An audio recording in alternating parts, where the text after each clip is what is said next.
And what does it mean to live a life of purpose, passion, and accomplishment?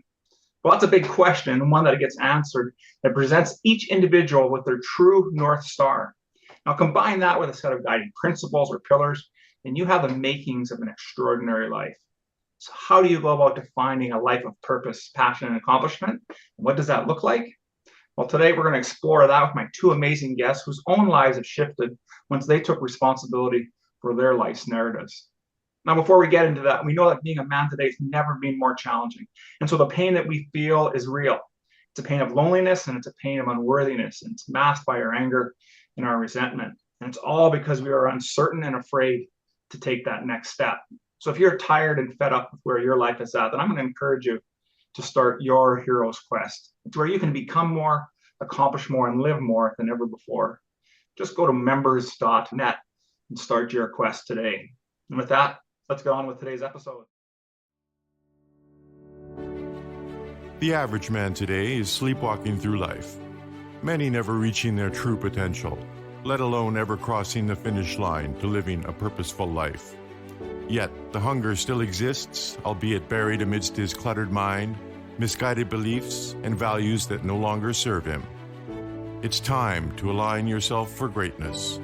It's time to become a revolutionary man. Stay strong, my brother. Welcome, everyone, to the Revolutionary Man podcast. I'm the founder of the Awakened Man movement and your host, Alan DeMonso. Do you know what your life purpose is? And if you know that, great. But how do you know when you are on or off course? You know, creating a mission-driven life is something we dream about as children.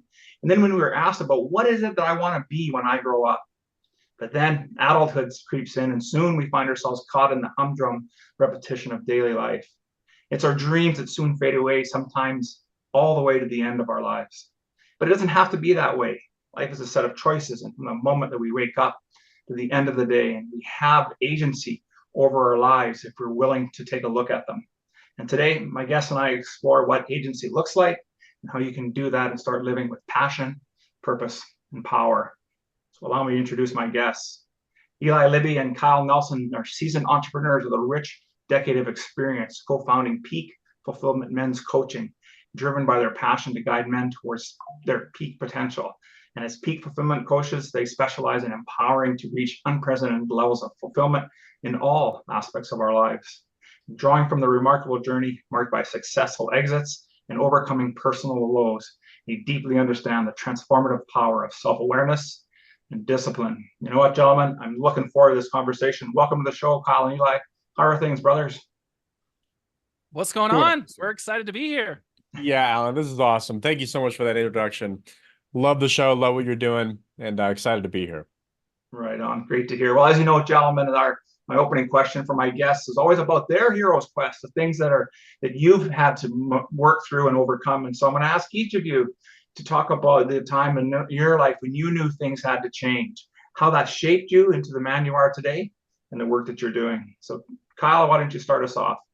Absolutely. Well, thanks for having us on. I think there's going to be some great alignment in this conversation that we're going to have. I think a lot of the same principles that Yep. you have is things that we also teach our students and really walk them through to really find that fulfillment in life and reach where they want to be. So my story, my quest, in 2018, I lost my home in a very big wildfire in Paradise, California, called the Camp Fire. And it was internationally known. A lot of people know about it. It was the largest catastrophe in 2018. So I lost my home as well as my wife and my child. Not that I didn't lose them, but our home. I had a wife and a child at the time, and my parents, they lost their home, and we lost our whole town. And so during that time, that was hard. You know, Eli and I, we had our business. It wasn't doing so well at that time. And there's a lot that you have to go through when your home burns down and you lose everything that you own, in addition to your parents' home that has everything that your childhood and that they own. And so, you know, one of the big words was resilience at the time, that if I had to pinpoint what my life was like in that next year would be resilience. But 2 days before that fire, me and my wife actually had a miscarriage. And during that time, you know, we were young. We didn't We didn't really know how to cope or mourn the loss of a child, even though it wasn't born. That you still look at your future and you still think of it as a beautiful baby. And so 2 days later, our home burnt down. And so we weren't able to process because we were in flight or fight mode at that moment. And so through that process of being the rock for my family and my parents, and really being broken down as much as a man really can be. I mean, we all go through a lot, but I was hit with two things at once, and it was really, really difficult. Luckily, I had some kind of self-awareness and understanding. I've had gone to some personal development stuff. I've spoken before at some different events, and really read all the stuff, the podcasts, the books that we all read. But when it actually hits you that hard, like just a meteorite hitting the earth, and you actually get torn down to really nothing, you're forced, as an innate, quick, natural thing that just comes out. I was forced to just say, hey, this is what I need to do. This is the steps that I have to pull my family and make sure we're going into the right direction. So through that process from 2018 till now, I learned resilience, I learned self-awareness, how to be self-disciplined, and the goals and the milestones that I set for my family that, hey, we need to get into a house as quick as possible. We need to figure out all these different things. And so anyways, going a little bit fast forward, this past summer, me and my wife went through our second miscarriage. And so there was a lot that unfolded because we didn't get to process that first child. And so with this second miscarriage, I thank God that I went through that process and everything that went through, because I was able to bounce back and be resilient and be self-aware of my thoughts and really how to process quicker. And not that you need to process quick with trauma, but being able to get back to where you need to be and not be dragged down, right? And not have to go through so much just depression and PTSD and all of those things, and get back to homeostasis, right? Get back to where you need to be. And it was amazing how quickly I went through and processed. So, through all of that, at the end of the day, I would really just say, understand that no matter what you go through, right? All you have to do is apply certain tools to really get back to, and not get back to where you were, but to grow and to understand and to self-reflect, to how to be a stronger man, not just for your family, but just for your community. Be a role model, saying, hey, Kyle went through all that. I'm going through this right now. Let me reach out and let me practice the things that he did to move forward. So it was a crazy journey so far since just 2018, but I wouldn't be the man that I am today, without going through all that. And that's what really stemmed this personal development and understanding, what is my purpose? What's my North Star? Like you were saying, what is it? Well, what I found is it's teaching men and helping men, when they go through things, or if they don't feel like they know their purpose or North Star, how can I help them get there? And, applying the tools that I naturally just kind of applied myself, and teaching them. So that's what Eli and I, have really set out to do, just like you, is just helping men get to where they want to be. What's their fulfillment looks like? What's their fulfillment look like? And really, what is it that they need in life to feel successful and to feel like, at the end of the day, I've left an impact, right? Yeah, and absolutely. I'm happy with what I did with my life. No matter what age you are, you can make that mindset paradigm shift in your mind to get there. Yeah, 100%. Totally agree with that. What a great story. Eli, your turn. Tell us a little bit about that time in your life, and you knew things had to change. And how did that define and shape you into the man you are today? Yeah, absolutely. Thanks for asking. A big part of, going through life's ups and downs and these valleys, I always just kind of look at it as, we're this big clay mold, and every experience that we have kind of chips away and chisels at who we are. So we all kind of have these battle wounds that shape who we are, but I think it depends on how you take that battle wound and help influence other people. And that was something that I've learned from a really young age, which is be there to support. I've always been somebody, behind and having somebody's back. I always put other people ahead of myself. And resilience is something that really hit home back a couple of years back. And that was, Kyle and I have been together working on businesses, building businesses for the last 8 to 9 years. We built multiple businesses together. We've kind of grown together, not only as kind of best friends, but in a partnership in life, and being there for each other. And back a couple of years back, it was we've been through some big struggles in the business, and I felt like I was getting some chips on my shoulder, and I was starting to be shaped as a leader and a co-founder with Kyle. And then went through a really, really rough patch. And I really do believe in kind of chapters of life, and you know what you do and how you reflect, and then how you move forward from those times. A couple of years back, I went through, in the span of a 2-week period, I went through a divorce. I went through a loss of my uncle, who was kind of my kind of a North Star for me. He really gave me a lot of guidance. He really built a lot of character for me and taught me kind of some really good morals in life. He was a really, really accredited Army veteran. And then during that 2-week period as well, our business came to next to nothing. We had to lay off basically our entire staff within a couple days. And to me, my biggest thing about that, and that one may have hurt the most, because I feel like I'm accountable to people, and I always hold accountability as one of the kind of top things that I pride myself in. And when I have to let somebody down or let somebody go, that was one of the biggest scars that I've had. So that 2-week period for me was this reflection of most people, most men would be derailed at this point. Their life would be down a gutter. They'd be drinking every day. There's suicidal thoughts that could peer into that. So that period for me was, let's use this as you are a very well shaped statue now. What are you going to do with that?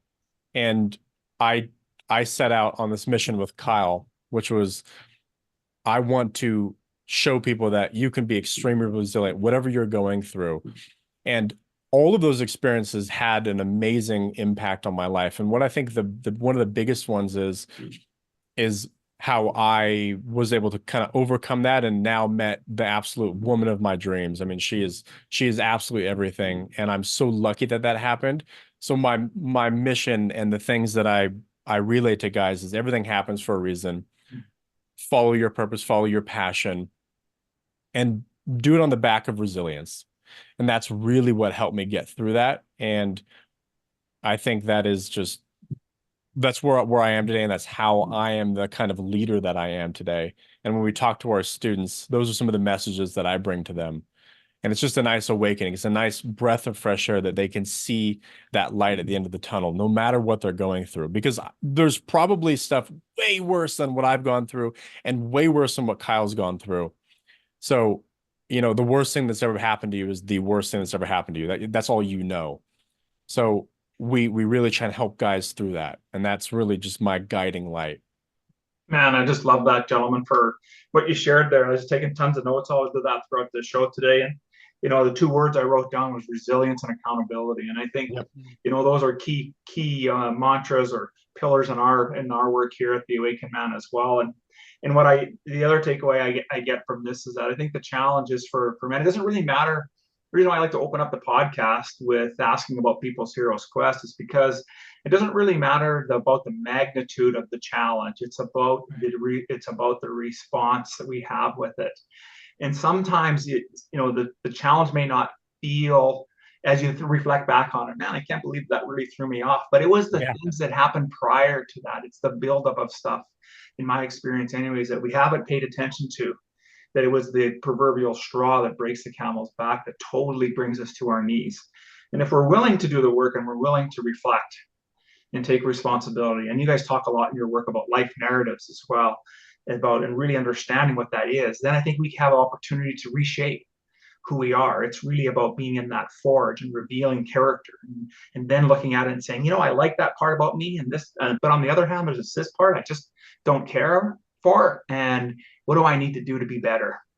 And so I want to ask both of you about, we talk a lot already about purpose. What would be your definition? How would you define purpose? Either one of you can start, and we'll go with that. Kyle, you want to jump in, or you want me to go first? I'll jump in real quick. Yeah. Purpose for me, when I think of, what does it, why do we teach men find your purpose, right? Without purpose, you don't know where you're heading. Like, where's your journey going? Where are you unveiling your future life? and you don't really have a destination that you're running towards. And so without having a purpose, you're just kind of just floating through life. You're just kind of going to the next thing, you're getting another job, or maybe it's, you're just everything gets mundane. But when you have a purpose and you feel like, wow, this is what I was set on this earth to do, then you have focus of where you're going. You set up the guardrails and you charge forward and you get towards what you need to do and make that impact that you need. So I think my answer is really, what's life without purpose? And then finding that purpose is really going to help you head towards that North Star, right? You're going to have the vision that you need to get there. So I would say, wrapping that up, Eli, I'm sure you have a few things to add in, but I know that's kind of, where we kind of stand with that. Absolutely. Purpose to me is all about, it's kind of a binary decision every day. It's, does it align with my purpose or does it not align with my purpose? Purpose is hard to find, though. I've spent the last couple of years really trying to dive into, like, what is my purpose? I think the stereotype for us as coaches is they come to us thinking that we have this purpose that we've had from, day one of being born. And that's so untrue, because I think we keep finding it every day. But if you have a good idea about it and you can reflect on it, and to me, it's all about happiness. And that's what we teach as well, as whatever makes you happy, that you get up every day, you're pursuing something, you're moving that ball forward. That's purpose to me. I actually just finished a book called Ikigai. It's the Japanese term for basically like direction in life, or their term for purpose. And what's really unique about this Japanese region is everything that they do in their life revolves around purpose. And they talk about how purpose actually leads to longevity in life. And there's these kind of a couple different areas of this, good nutrition, good movement, and community. And these kind of things make up. And then at the last part of that longevity is to have a purpose. And that purpose keeps them going every day, even on the hard days. So purpose to me is absolutely everything. We preach it at Peak Fulfillment. That's one of our pillars. So you're hitting a buzzword that we absolutely love and talk about all the time. Yeah, absolutely, for sure. And same thing with our work. One of the first things we do is help men really define that in a way that makes sense for them. And I completely agree with everything that you've said. And I would build on that and say that the purpose is always in refinement. Absolutely. It's not a one and done thing. And I sometimes when working with guys, I found that, because I'll ask them each year. So at the end of this year, we're coming to the end of 2023 here as we're recording this. And they've been asked to do this reflection exercise. I call it setting the compass. It's an opportunity to reflect on what they've accomplished, what were the things they set out to do this year, what didn't happen. And then if they were to write a headline, what would that look like? And then I asked them to do a similar thing for the upcoming year to start to set that intention. Because the challenge is that when you start to look at it, we've changed. I'm not the same person I was on January 1st, 2023. I'm a different person. I've had life experience. And I'm sure you're finding in your work as well that as we have life experience, so our mission starts to evolve, it starts to change a little bit. And ultimately it's about who we are aspiring to become is an ever evolving and unfolding journey. And I think that's the beauty about doing this work, is that it's not a one and done piece, or it's not a ultimate goal. It's a continuous improvement process. Yeah. And I think with looking at the work that you guys are doing, it makes so much sense. And I know you guys also do some work, you've already talked about, had started lots of businesses before, and you do some work in helping people get started in business. And so tell us what your experiences reveal to you about doing startups and helping individuals, and how does that align with purpose and passion and accomplishment? Kyle, let me jump in. I'll jump in. A big part of what we teach is passion in a startup. That is the baseline and the foundation to want to pursue something. We've done that in the businesses that we've been a part of. Kyle and I started a social network. We were co-founders in a social network for action sports. We were co-founders in a product photography business that was e-commerce based, and it had that media background. Everything that we do and we teach is based on passion. And entrepreneurship is just an incredible vein to go down. And when I grew up playing a lot of golf, And I heard something one day, and this is what sparked my mind for entrepreneurship and going down this route, which was I was a relatively avid golfer. So I heard some guys in our group say the worst day of golf is better than the best day of work. And it completely set me off on this journey of I never want to work for the man. I never want to clock in 9 to 5. I want to have freedom. And then ultimately when I do have a family, I want to be able to build that lifestyle around my job. And that was why, and that's kind of part of the mindset that we help coach, is we help coach that mindset around, build a business based on your passion. And I mean, Kyle, where do you want to fill in there? I think that's kind of what I Yeah. wanted to hit on was No, passion. yeah, and part of our methodology is the 3 Ps, right? Yeah. So you have a passion for something. That passion can be turned into your purpose, and that purpose can turn into profit. So let's say you're passionate about dogs. You absolutely love dogs. It's just what makes you happy and gives you joy. Well, that purpose could be starting a dog walking business, or Yeah. maybe it's starting a place where people drop off their dogs to be watched, to be boarded, and that can turn into profit. So helping people understand that you can really unlock, like you have the potential to unlock whatever it is that you need by aligning your purpose and passion together. And it can be turned into a profit where you can do these things for a living and love it, which is so important because so many people are stuck in this mundane of Yep. clock in, clock out, 9 to 5, I'm over it. And they just never feel like they have alignment. And a lot of people talk about the American dream here in the US of you work hard, you save your money up to your age 70, and then you finally get to retire and working for corporate America. Well, for me, that looks like the American nightmare. I don't want to work for some company until I'm 70, putting money into my 401k, hoping that I have enough to live the last 20 years of my life. And so helping people understand like that it's a safety net option, but you can take some risk, but it can be calculated risk.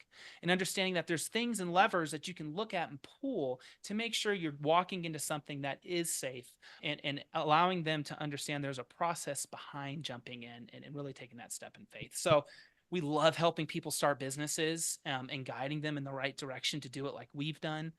And it's really just a pretty easy step-by-step process to really get to where you need to be. But it takes being risky, and it takes having that mindset of all the stuff that we talk about in our coaching, but apply it towards business. So Yeah, it it's a makes great topic to help with. Yeah, it makes complete sense. And I like that idea of, passion, purpose, and profit and putting them together in order to really truly achieve things. Because in the end, you're going to need, at some point in time, you're going to need some little extra passion to push Right. through, right? And at times you're going to need that purpose to really go back and remind yourself of why we're doing this. And when we ultimately take that opportunity to do the work, and we can be living in, we can live that purposeful life. And I like the other word that you were using there as well as alignment. And I think alignment is so important that when we do things, and even when we do it because it's part of our purpose and we're passionate about it, that it's in alignment with our values and our beliefs and who we are. And sometimes those values and beliefs need to change. They need to make a shift because there may be the things that are holding us back and no longer serve us. And so I really love the way you guys are putting that together with men's work now, as well as, helping people in their startups. And, at the beginning, I started talking also about, life narratives. You guys talk about that in your work as well. And so tell me a little bit about how you needed to shift your life narratives to make a change and how you're helping men do that in their lives. And I'll ask you, Eli, to start first. Yeah. So in terms of just a life narrative, in terms of how mine has always been shaped, my purpose and narrative really came about like right when I started going to college. I kind of blossomed out of and kind of being more of a social type of person. But I found that everybody, and even in my past too, but I knew that I was a people person, and I know that I was a pleaser. So, and I love being just kind of that positive heartbeat in the room. I love to kind of come into a room and infect a room with positivity. And then as we start, seeing some of these really hardship and these last 10 years, seeing the pandemic, seeing a couple other big, big headlines in news, I really started to realize that people need some positivity. People need positive news. They need to see that light at the end of the tunnel. So my narrative kind of shifted to seeing a lot of people come to me just based on my gravity of being a positive person and seeing the glass half full at all times. And then I shape that around a purpose, which my guiding my heartbeat every day and why I'm doing this with Kyle is really to inspire people with positivity. And that's kind of my narrative and my legacy that I want to leave, which is I always want to be a glass half full guy, and I want to inspire you when you interact with me. And that's why I love coaching, is because I can put my narrative together and show somebody that, if you're in that same boat, or if you can even pick up a little nugget. I love just giving little nuggets away, because that was like within mentorship programs that I've been involved in, or people, I just try and pick up small nuggets, what podcasts, books, whatever it is. And then you just build this tool chest. And a lot of people just aren't aware of the tools out there. So what we're doing, and again, back to my life narrative, it is around helping guys, inspiring them through positivity. That would be kind of how I would answer that one. Does that sound about right? Yeah, I love that. Sounds right to me. It's right for you, brother. So I love that. How about for you, Kyle? Yeah, I found that I'm a servant, kind of like what Eli was saying. I just like serving people. It's what gives me Mm-hmm. my warm fuzzies inside, right? Yep. It's what brings me bliss and joy and purity in my life. And so one of the one things that I hope that I can make impact on through my story and my life is there is no ceiling of potential.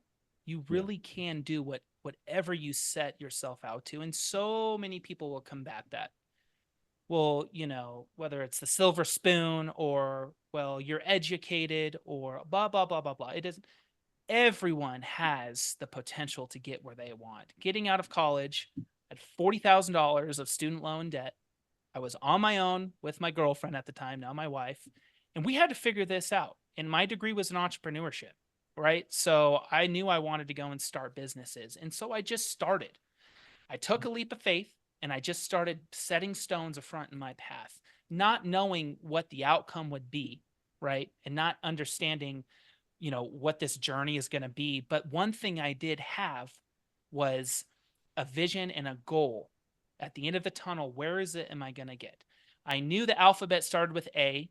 I know it starts with Z, and there's 24 other obstacles to get to Z, right? There's 24 other letters to get there. And I knew that journey was going to be rough, but I knew if I could just get to the end, I would be what I found successful, what I found was, happiness in my life. So, through all of that and the journeys and the businesses that, I've started with Eli as well, the ups and downs and all of that stuff, I just know, moving forward in my life, the impact that I want to make, I can do it. There's no ceiling. It just takes doing the work, educating yourself as much as you can, learning from people and authority voices. There's so much free information out there. And all it takes is one ask.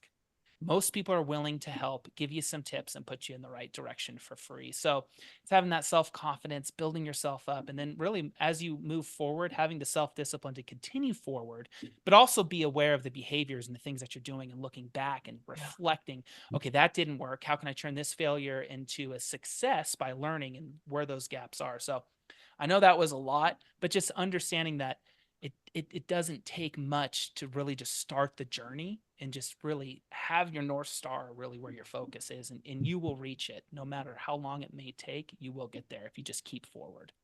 Yeah, absolutely. But I really appreciate from both of your answers there is that you have different life narratives, but they complement each other so well. You have the positivity aspect of it. You need to have a positive outlook in life, especially when times are challenging. And in the beginning, when you're starting anything new, any venture, the idea of that there's going to be challenges is going to be present. And so you need to have that. And then to come in as that servant leader, to be there and to be able to have that vision and mission in place to help, again, carry you through and to keep that momentum going. Because I think the challenge with a lot of us is that we die with the music inside of us, as I said. And we're too afraid to take that risk, or too afraid to lean into who we truly are, because maybe an uncle is going to tell us that that's a stupid idea, or your best buddy is going to all of a sudden look at you with a one eyebrow and wonder why are you making that decision. But the truth of the matter is that there's so much potential inside of us. And I think one of you had mentioned it being unlimited, and I completely agree with that. And, it leads me to thinking about, you guys have this foundation in your men's work built on 5 pillars. And I think we've already touched on one, with it being purpose. And so tell me a little bit more about the 5 pillars. How did you come up with them? And how do they work in connection with one another? And I'll get Eli for you to start first again. Yeah, we came up with these, Kyle and I sat down and really thought about, let's reflect on our experiences. What are the things that have made us happy? We feel like we're very fulfilled guys. There's always that opportunity to become more fulfilled and to continue on to that journey. But what is it that we look back on, and what are our experiences? So the couple stories that we shared earlier, what are the cornerstones of those that build our pillars, that build us to who we are? And how can we teach that to guys? And I mean, a couple of them, purpose is one of them, ownership. These pillars are really what we do with our students is we help assess where are they low in these certain pillars that we have, and our foundation, our methodology, where are they low? And then we help dive in on these personal plans. We create these goal structures, these worksheets, these things that they can work through. But the pillars are parts of our lives reflected in our program. And I know Kyle, I think he mentioned it earlier, but we set out to build this because of our experiences and because it gives us fulfillment. And that's really where the pillars derived from. Love that. Go ahead, Kyle. Yeah. So to kind of round up the 5 pillars, we have self-awareness. So being aware of your actions and your behaviors and your thoughts, and understanding, exactly, am I aware of what I'm doing right now? The decisions that I'm making, are they the right decisions? Then we have self-discipline. When you go out and set a goal and you want to reach milestones, are you being self-disciplined enough to actually reach those? The next is goal setting. So understanding there's a macro goal and then bringing those down to micro goals and setting milestones to reach them, understanding that there is a path that you follow. And then purpose, as we've talked about, where are you heading in life? What is it that you love, and what's the impact you want to make? And then ownership. So keeping yourself accountable. If you get fired from work, don't point your fingers at your coworkers. Look at what you did, reflect, and say, okay, I need to own this. This is what I could have done better, and move forward. So those 5 pillars we felt like are really cohesive, because if you look at one of them, most likely another one's going to really need balance. So if you don't have balance in all of those, that foundation can't be built, right? The home needs to have built a nice balanced foundation. So if you have all those 5 pillars built, most likely you can get to that peak fulfillment that you're looking for. And so we have this cool assessment that we do with our students, and it helps people understand this is one of the pillars I'm really strong at. Like, hey, I'm awesome at goal setting. Like, I hit my goals, but I kind of lack, self-awareness. I probably could get those goals quicker, more efficiently. And that kind of helps us with our coaching program, how we create it and move them forward. So 5 pillars really took a long time for us to figure out, just going back and forth and like, that's the right one. We probably could have 10, 15, 20 pillars, but yeah, that's kind of what we landed on. And it works really well for us because it kind of hits all those different areas of goal setting and really, trying to match where you want to be in life. Absolutely, for sure. What I really like about, the more, this is our 3rd year into doing men's work here, and just prior to the pandemic, and then working through it, and everybody has a little different take on how they get there, and it's through our life experiences. What I really appreciate about yours is that you've really taken to heart the things and looked at the things that you needed to improve upon, and create a framework for guys to be able to come into the space for you, so they can actually do some work. In our work here, we do what I have them achieve, or complete, I should say, an integrity challenge. And the integrity challenge is all about assessing themselves in 6 different areas in their life. So emotional, physical, spiritual, in their career/business, in their relationships, and themselves. And what it ultimately does is give them a score on where are they excelling, and what are parts of their lives are they totally ignoring and not making and taking any time to look at it. Because my experience was that I was extremely successful in my early 30s as a chef, and competing in the Olympics and coloring Olympics and that. Wow. But I lost everything because I had so much focus in one aspect of my life that I took so much else for granted. Yeah. and it totally cost me everything. And I think we come to these frameworks through our experiences. Again, go back to why I think it's so key for folks to learn about men's journeys and where they've come from, the things they've learned, how we're implementing them into our lives so we can become better, and then being able to complete that hero's journey by sharing that knowledge with others and hoping that they get that opportunity to do that work as well. And so kudos to you, gentlemen, for putting together a brilliant framework to bring guys in. It's another way of looking at it. It sounds phenomenal. I'm really sure it's doing great for your clients. Thank you. Yeah, it's been amazing. We've just seen some amazing transformations. It's so fulfilling for us to see that. And that is our journey. That is why we set out to do this. Yeah, absolutely, for sure. When I think about society today, there's so many challenges. I talked about that in my opening here about it. It's very difficult for us to be men today and to be men as comfortable as we would like to be. Sometimes that the way we are portrayed is that it can be very toxic. And I'm not really fond of that idea of toxic masculinity. I think there's toxic behavior, and I think that can come from anybody. But I think when we start to look at how men today need to show up and how we need to really become better fathers, husbands, and leaders, there's a different way that things are happening today. Tell me a little bit what you guys think about what you're seeing in your men's work and how society is impacting guys and making their decisions. So this time I'll start with Kyle. Yeah. I think so many men, in their 30s and 40s, that's usually people that we work with. There's so many stigmas in what we have been programmed to understand and to live and to think and to do in our lives. We all kind of grew up in a similar era. And one of the biggest things that I've learned that men have, issues on, and this is kind of going on a side route, but this stigma of not having self-care. It is so important for men to have that self-care, whatever it is that you need to do to recharge and to love on yourself, to understand who you are at your core, and to just like unload and just like let go of everything, all the stresses and everything that's going on in your life, and just take care of yourself.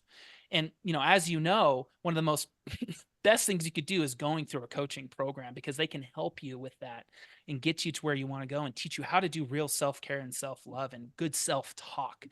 So I think, one of the big things that we really try hard to teach is to take care of yourself first in order to take care of the family, take care of your wife, take care of your work and your coworkers, and really take care of any aspect that you were talking about with your 6 specific areas in your life. You need to first take care of yourself first. And so self-care is important, breaking that stigma and teaching men that it's okay. No one's judging you. In fact, most men that you talk to wish they understood self-care better, and they had the time or they had the priority to give themselves the time to give themselves that self-care. So I think that's one thing that I would really touch on, with everything going on is, focus on yourself first so you can focus on others.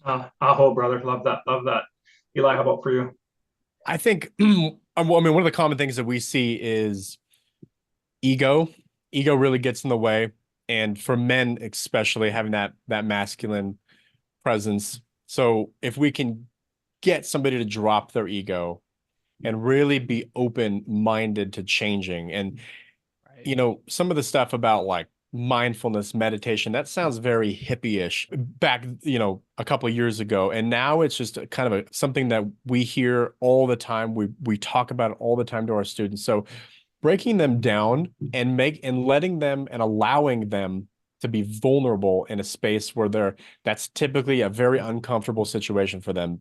Hold everything tight to the chest until they boil over, like you said earlier. So, creating a good space for that, being vulnerable would be kind of how I'd wrap that one up. And then the other one, just to mention, would be men having intent and setting intention and being in the now and being present in each situation that they're in and moving through their tasks with this kind of, I think of it kind of like a battery, or you have this energy level, and through your day, you're depleting it. So and it's going to be depleted at the end of the day. So what tasks and what are you going to do to focus all of that energy as that battery starts to go down? and being present at every task that you do so that you have energy at the end of the night to spend with your loved ones. If you Mhm. spend all that battery in the beginning of the day, you come home and you're not the best father, you're not the best husband. So Yeah. what we teach and our goal here is to be present and fully, have the intent of what you're working on so that you can keep that battery charged and really sustained the entire day and be present for every single moment.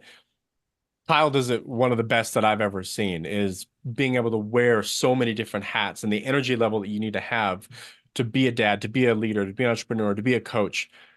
There's so many different hats that we wear as men that we really teach to be present, be in the moment, and have intent. Man, love that. Aho to you as well, my friend. Just perfect, perfect ideas and ways to look at us. And for sure, self-care is so important, and being able to drop that ego. And I used to say in our work is that one of the things for sure that we create is a safe space for men to be free Yeah. of shame. For sure, we want to make sure that shame is no longer present, free of judgment. But then I started to reshape that as I thought Okay. about, with accountability comes a little bit of judgment, but Yeah. it's how it's done, it's how it's delivered, and having compassion for that individual, and just saying, hey, Kyle, I thought you said you were going to do this. What happened? What could you have done to get back on? Right. What can you do to get back on track? How can I support you in it? So Exactly. it's still holding you on. It has a slight tone of judgment, but it isn't what we're used to when we see it, and when we see it happen. I think back as a child and playing sports, and how we would pick on each other and tease each other, and depending on our energy level, we maybe could take that okay and let it roll off our back, and other times we carry that Yeah. judgment with us. And so it's, for men, it's about learning how. For me, I find it's about us learning how to be emotional, express our emotions, and be vulnerable enough to say it's okay that somebody can tell me that I need some work, and that I'm going to be all right, and it doesn't mean that I'm nothing or that I'm worthless. And so, great work, Absolutely. great stuff there, guys. Absolutely. You've talked about you've read tons of books. We all have done that, and we're on in the personal development space if we haven't read at least one. But tell me about one book that there was maybe something profound that really changed the way you think about something in life, and how it helped shape some of the work that you're doing. So I'll start with you, Kyle, to tell us about that. I'm actually almost done with a book called The Mountain Is You.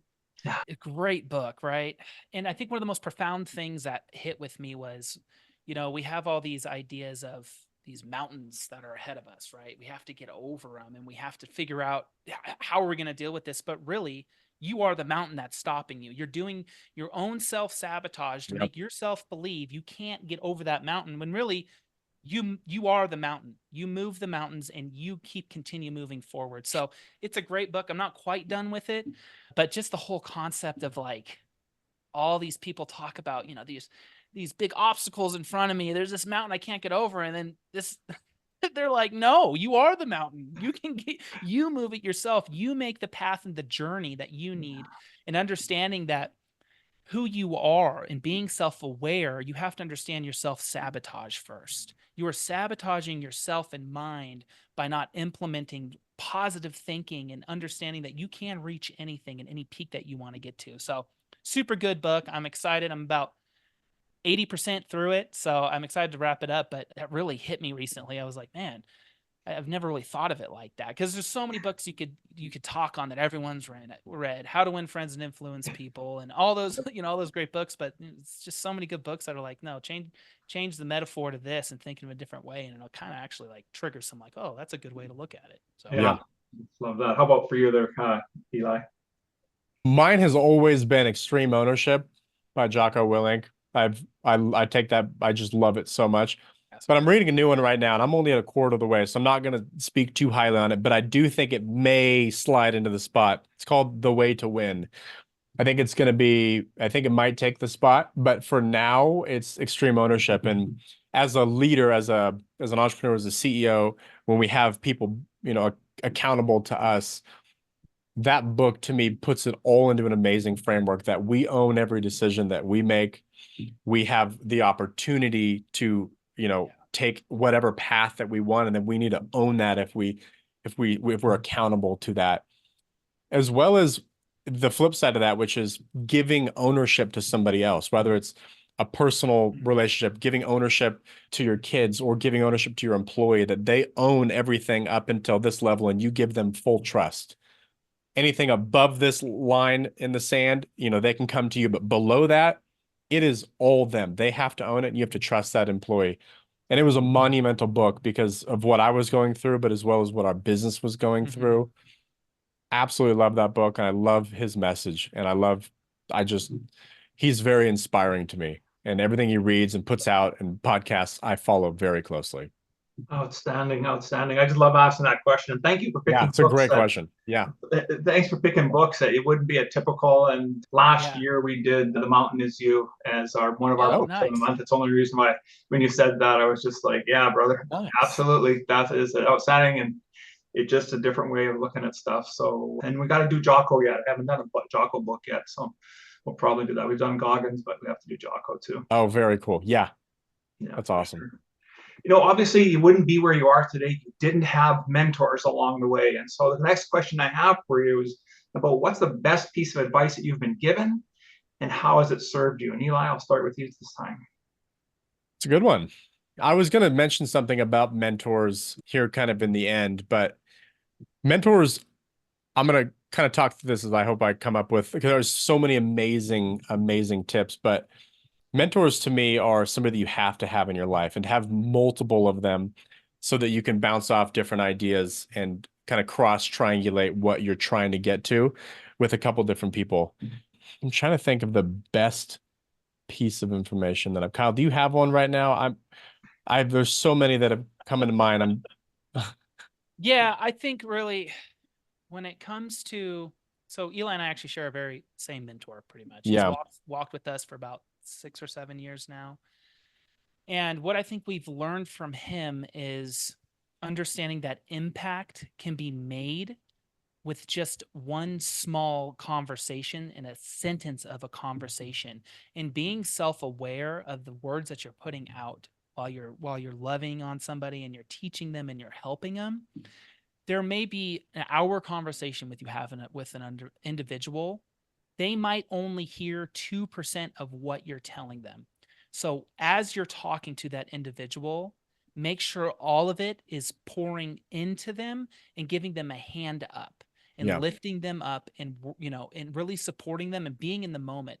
Give them eye contact. My wife we do alternative education. She's a Waldorf teacher. And one of the things that they talk about is the eyes is a window into the soul.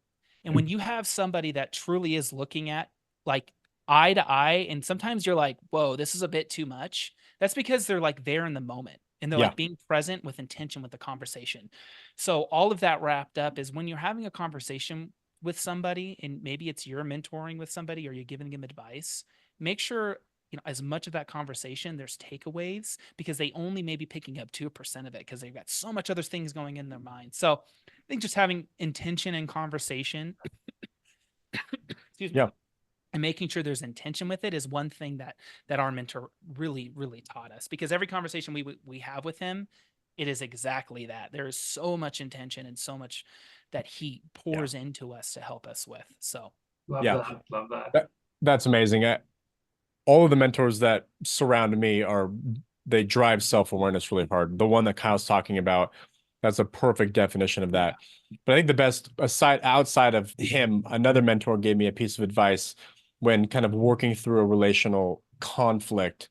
And it's hard to do, and it sounds weird to do, but a tip that I heard from a mentor was, in the middle of an argument, try and pause the argument and then argue from that other person's side. Quickly, you become very self-aware that you may be arguing the wrong side, or you start to become conflicted in your mind, and it breaks down your barrier very, very quickly. And then you can get resolutions a lot quicker. So that piece of advice was absolutely amazing for conflict resolution in business, personal, whatever it was. It was an incredible piece of advice that stopped me in my tracks and changed a lot, and really has helped me throughout the years. Man, I love that. I love both of those. The one about the relationship, but that's Yeah. phenomenal. What a great mind shift for us, for both parties involved to get into, it's the proverbial get into another person's shoes. Well, how do you do that? Argue their point of view. And boy, Exactly. my mind was already thinking about conversations Yeah. that my wife and I have had. I go, oh man, okay, I get it. Yeah. I think I've got some more work to do, which Yeah. is, No, which we is a all. good thing. Yeah, we all do. That's awesome. Gentlemen, of everything that we spoke about today, maybe there was something we didn't get a chance to touch on. If there was a piece of advice you'd like to leave our listeners with, what would that be? And Eli, I'll start with you again. Yeah, I kind of have two. I'm gonna just one of them's quick and I'll go to the other one. It would be buy a mentor or buy somebody that you're inspired by a cup of coffee if you can get in front of them. That's good. And try and get comfortable in uncomfortable situations. That ability for you to step out of your comfort zone and buy them a cup of coffee and pick their brain for 30 minutes, that could be life-changing. Robert Greene wrote a book called Mastery, and then one of the big parts about his book is all about having a mentor, and that is a foundational piece to become a master in something. So buy somebody a cup of coffee. That's it. And that will lead you to be uncomfortable. Love The that. second one would be really just embracing the power of purpose and really aligning your actions with your morals and that moral compass that we all have. That would be kind of where I would start, which is take time to reflect, look back, journal, and kind of try and build your purpose if you don't already have it. Love that.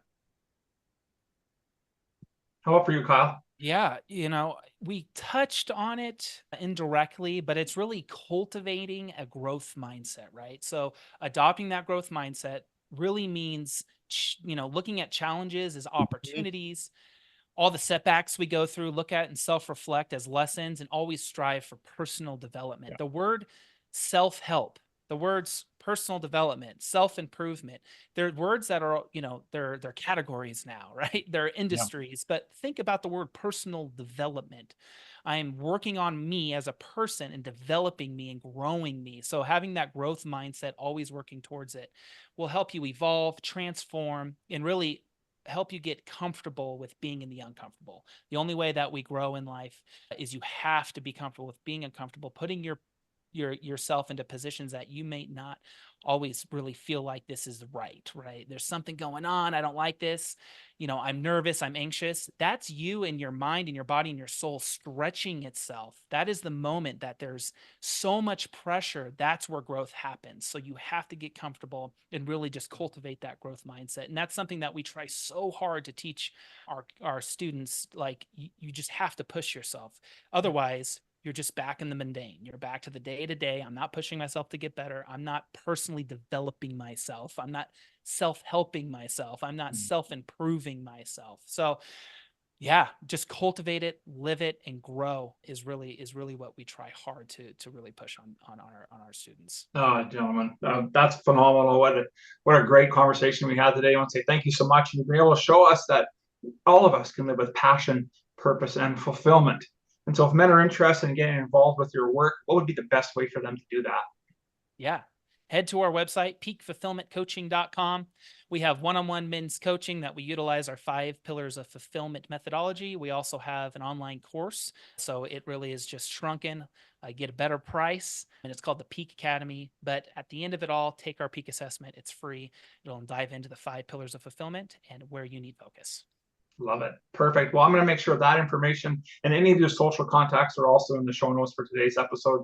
Once again, gentlemen, thank you so much for being on the show. Loved our conversation. Thank you, Alan. It was amazing. Thank you. It was a pleasure.